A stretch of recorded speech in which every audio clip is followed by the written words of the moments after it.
Cooking in a camper van can be a bit of a challenge, but today I have two projects I want to share that might make you want to cook more.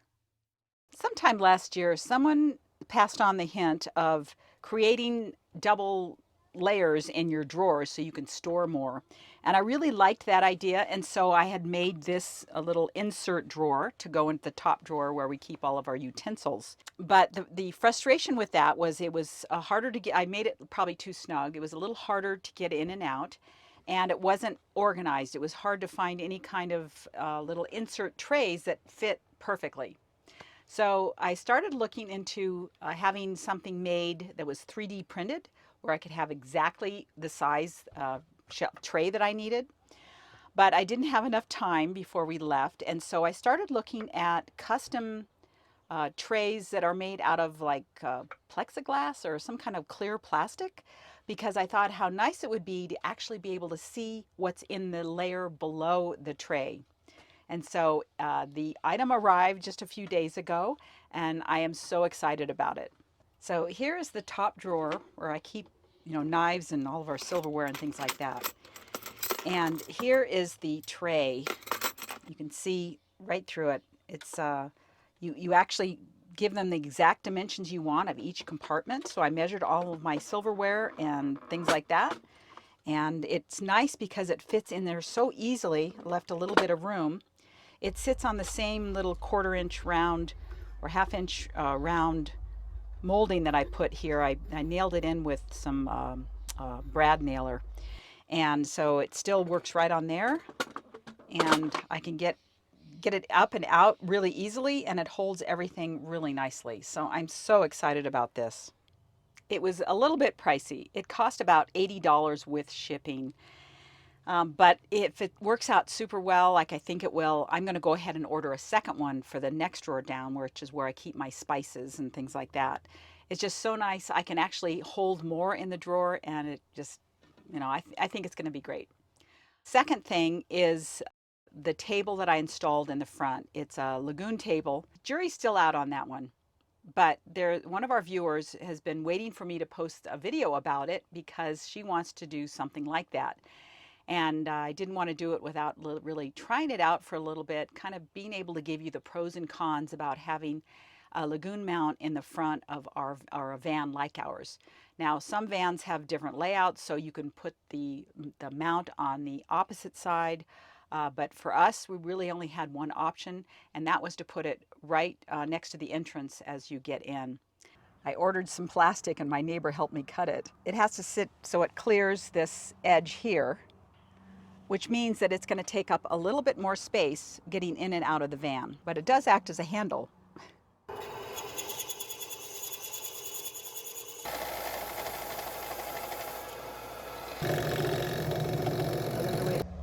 I'm drilling my first hole and I'm scared.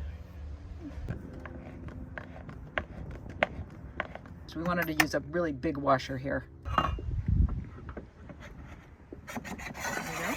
Now, I don't know, I might have screwed up because I got the longer pole and the shorter one might have worked.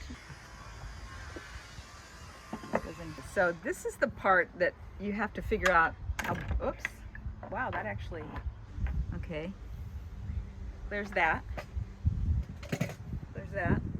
But what we have to figure out is how big of a table can we use here without it being too awkward. George put his at an angle like that.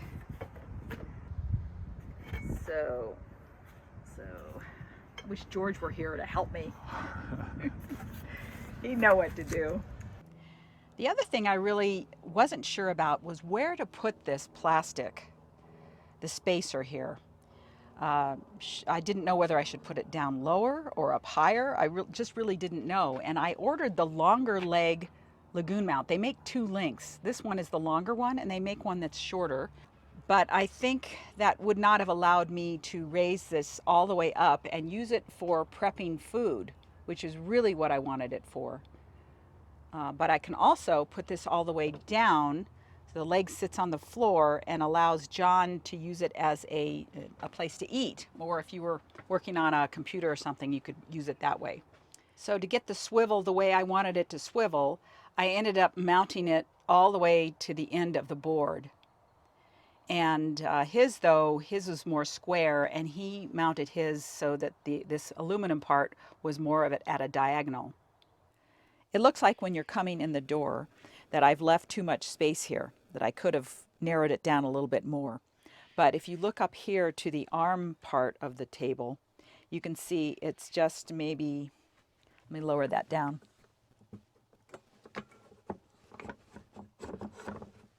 It's got maybe 1/8 of an inch clearance.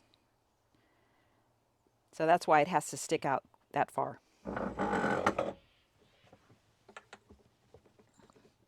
That's how you tighten it.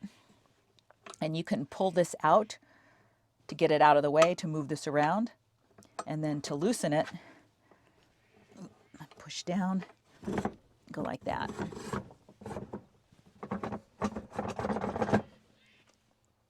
Not as smooth as you'd like, or as I would like.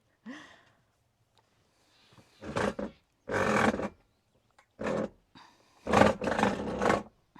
have to get it cranked down pretty tightly to keep this thing from falling down. There we go. So just wanted you guys to be aware of those issues, and I will put the dimensions of the plastic spacer in the description box, and if you have any questions, put them in the comments. One of the things you have to figure out is what size of a tabletop you want. I didn't want something that was so big that it wouldn't allow me to use it in multiple ways. So right now I can swing this around and put it over the top of the stove and sink and get it completely out of the way that way. But it also then allows me to kind of get it out of the way this way, so I can actually swing it over here, which is why this thing is so long and thin. So when I decided that the size was going to be, I thought, okay, then I went ahead and went online and found a company that makes custom cutting boards. This one is bamboo. So you give them the size you want. You tell them what kind of a, do you want a soft curve around the corners? And then also as an option, you can order this groove routed out of here so you catch moist, you catch things like water, things that you spill. And so I do like that addition. And then to maintain it, you just put mineral oil on it. We tend to pile a lot of stuff on this countertop at night, all the things we take off, or, our gear, it kind of gets piled up here. So with this, we have like a 2-tier system. We can put stuff down here, and we can also put stuff up here. So if you've been following us for a while, you know that this van actually came equipped with an extension on that side of the countertop. We have one on this end, and we also had one on that end. And so you might ask, well, why did you take that out? What was wrong with that one? The only problem with that one is when it was deployed, so when it was in the up position, John could not squeeze by. You'd have to be, I could barely squeeze by. There's just a little bit of a gap. And so when you're cooking and somebody wants to get in and out, it made it impossible. So this one at least allows me to move the table in a way that allows John still to have access in and out of the van. So that was one of the advantages of this. So we'll just, continue to use it, and I have a feeling it'll probably stay. It's not perfect, but so far so good. And this is going to be a short video this week because we're here for our grandson's birthday and then John's birthday, and then we'll be heading up to Washington.